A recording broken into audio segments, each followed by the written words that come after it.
You're listening to Crazy Shit in Real Estate. You'll be amazed at all these wild but true situations that others have found themselves in.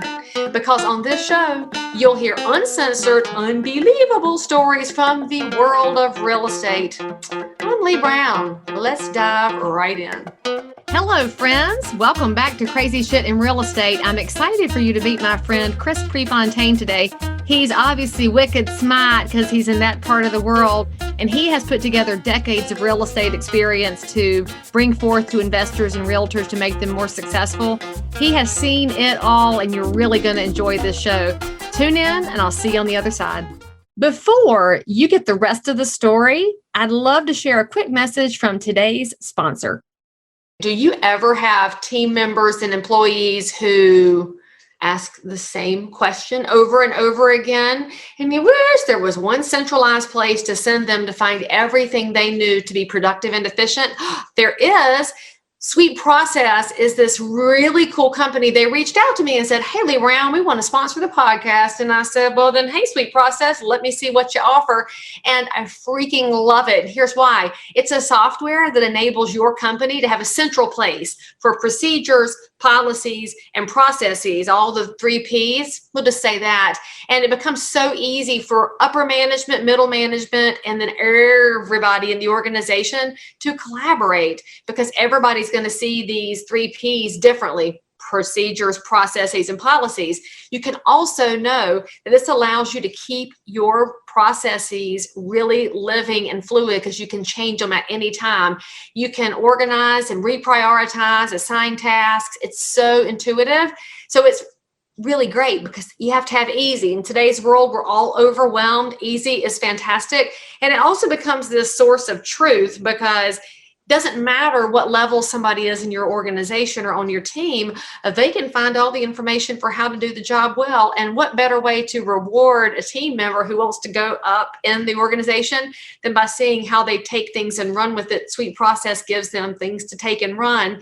And also, this makes your training super easy. In fact, I started my Sweet Process journey with onboarding for my team members because I need to make people more successful more quickly.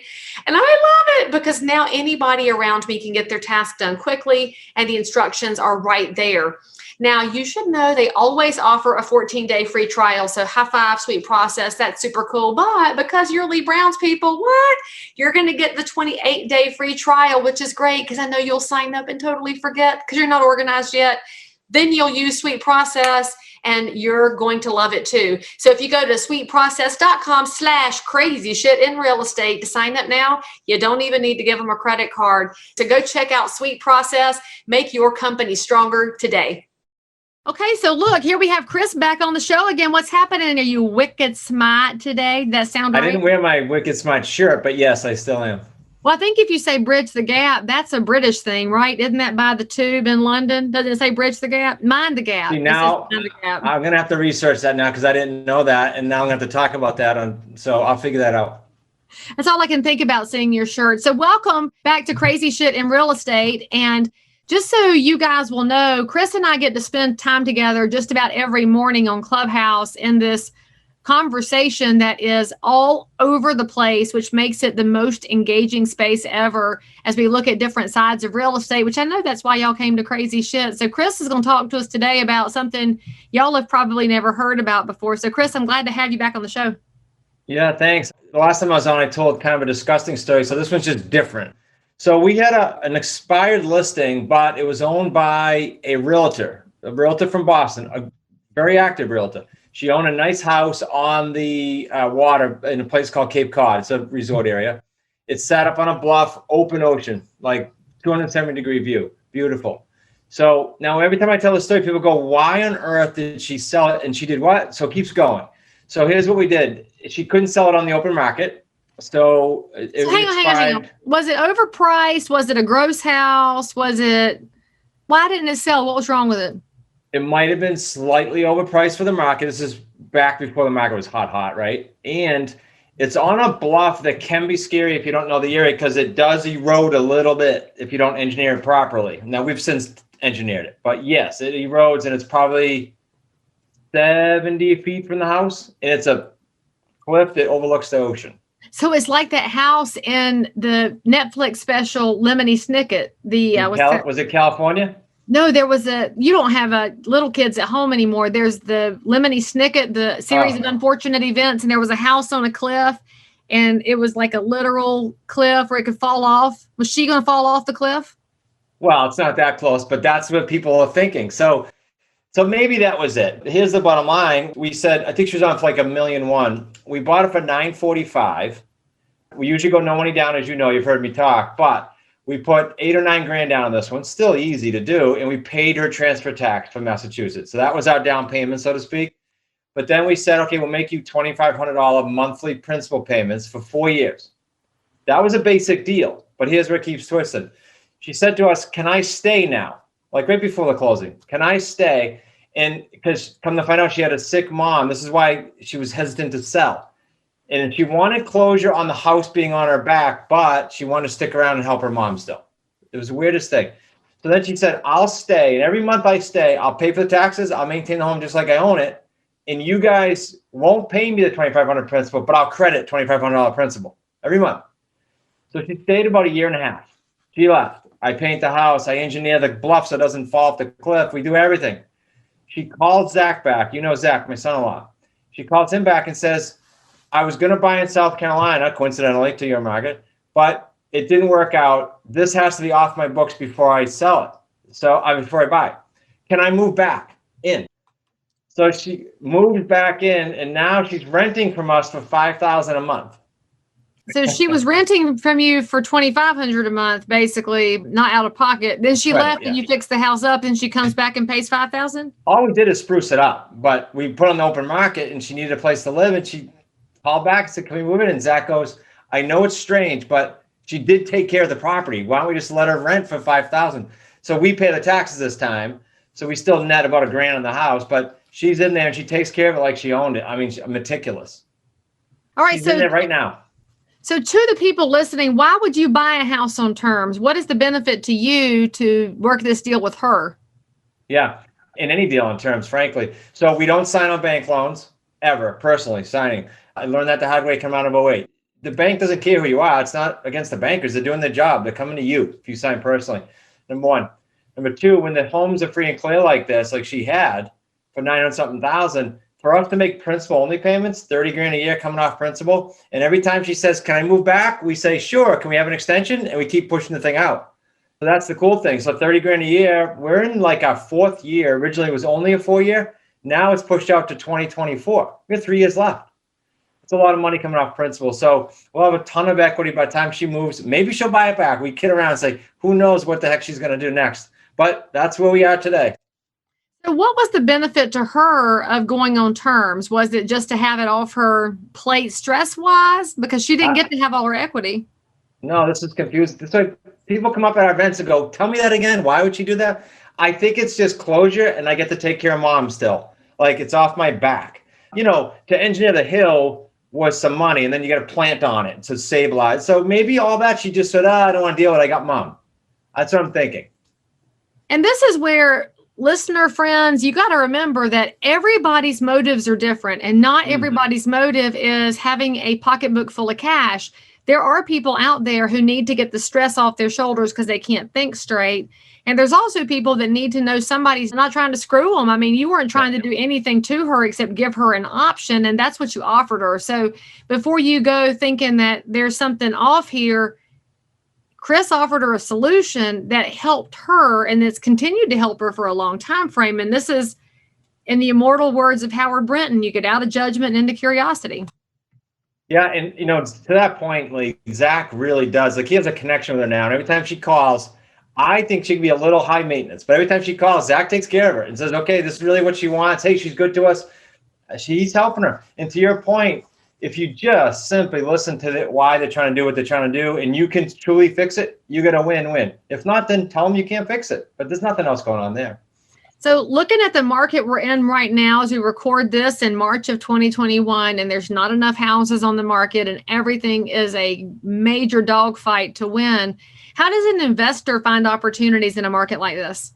Yeah, good one. So believe it or not, we look for those types of homes, the free and clear. There's about 1/3 of the properties in the United States that are free and clear. That many? Yeah, I talked to a mortgage broker in Naples, Florida recently, and I said that to her, and she said, "Oh, no, no, no, honey, it's 58% here, free and clear, in her area, Naples. So why not fish in that pond? You can't possibly do all those deals, but there's six-figure deals every time you do one of those deals. Pretty cool." So what are the criteria that you would suggest to a first-time investor? So let's just say somebody listening to this is saying, you know what, I want to try investing for the first time. I'm going to dive in. What would you tell them to do first? Well, I mean, so I'm going to give you a biased answer here, and I think you'd agree, though, and that is get help. I say it on all the time on Clubhouse. My simple formula is find a niche you can get behind. If it's terms, great. Then find someone that can help you that's still doing it, and then stick with it for 3 years. This isn't brain science, but it's the third piece that people go, I'll try it and see if it works for 90 days. It's insane. Just do those 3 steps and you'll have a great experience. And he actually says that every day, y'all, whether we're talking about mentoring or investing or anything. And it's very true because we've been around a long time in real estate and we've seen so many people come in, get excited and flash out. Well, it's because they came in with a 90-day mindset. And if you don't have a long-term mindset that you're going to persist no matter what, it's going to be hard for you to be successful. Investing's no different, but it's also why I remind you that real estate is not day trading. Real estate is your long-term tangible investment piece that should diversify your portfolio. And once you buy it, there's a way to make it work. You just might have to get creative with it. Yeah, like the one we just talked about. So there's always a way to pivot if you have someone on your shoulder to help you. I don't know if I said this on Clubhouse, but there's 2 times where I got banged up, and that was 2008, and then there was a time in the 90s. But both those times I didn't have someone to ask. That's all it was. I literally didn't have, and that goes too cocky. I can do it. I got it now. I'm good. No, have someone to ask. But now you are the guy to ask. So tell my listeners and my audience what they can learn from you and how that works. A lot of free stuff, right? To see if that's your niche that you want to do. So we have hundreds of deals we outline like that one on YouTube. Just go there for Smart Real Estate Coach. But if you want to go through the master's class, it's Zach and I, it's free. It's 35 minutes. It's not going to teach you how to make $1 million in real estate. It's going to expose you to what Leigh and I are talking about. smartrealestatecoach.com/masters class. Very simple. So there you go, guys. There's tons of free resources out there. And then if that intrigues you and you want to learn more, there's totally ways to hire Chris and Zach in their program, but they don't want you in the program if you're not ready for the program. So you have to decide if you're committed to it. Chris, what's the one last piece of advice you would give to my listeners who are, let's say they're realtors, they've never done investing themselves or sold to an investor. They want to know what to know about the investing side of things in a traditional sense. What would you tell them? This is probably going to be not what you thought I'd say, but I was a realtor for 18 years. And so know that 80% of probably what's blocking you, once you just heard that story, would be, I can't do it, or my price range doesn't work, or my area doesn't work. Oh yeah, that sounds good, Chris, but that wouldn't work for my sellers. I'm telling you, 80% of it is in your brain. And I wish I knew that when we started this about, 13 years ago, because why does the person come out, say a realtor, takes any course? Why do some people do a deal in 30 days and some 365? Mental. It's all a mindset piece. So get that straight, work on that daily, and you'll have a great experience too. It's fear. You got to get the fear out of the way so you can go do some really big things, because if you're the same age as Chris and myself, you've got no more time to waste. And if you're younger than us, then you should go start this process sooner than we did so that you can go learn, make your own mistakes and fail forward. Chris, I appreciate what you do out there in the world, bringing people along and also reminding them to stick to it, because just like your lady, she had somebody to come back to because you built a relationship that mattered. Spot on. Thank you. Appreciate you. All right, guys, all of Chris's contact information is in the show notes for this episode. You can reach out to him, to his son-in-law, Zach, and you can find all of us on Clubhouse. And if you're not already there, you should probably go check it out, because it's so much fun to connect with really smart people that can help you grow. In the meantime, make sure you subscribe for more, and we'll see you next time. As always, I'm so super thrilled that you joined in for more crazy shit. And if you're a realtor, investor, inspector, lender, or just a regular human being who happens to have an unbelievable story that you need to tell the world about, or frankly, you just need to one-up the story you just heard, then make sure to DM me on Instagram at Leigh Thomas Brown, or tweet me at Leigh Brown, or frankly, any social network where you hang out. I'm there. And if you had some fun, then you totally want to subscribe so you don't miss out on any future episodes.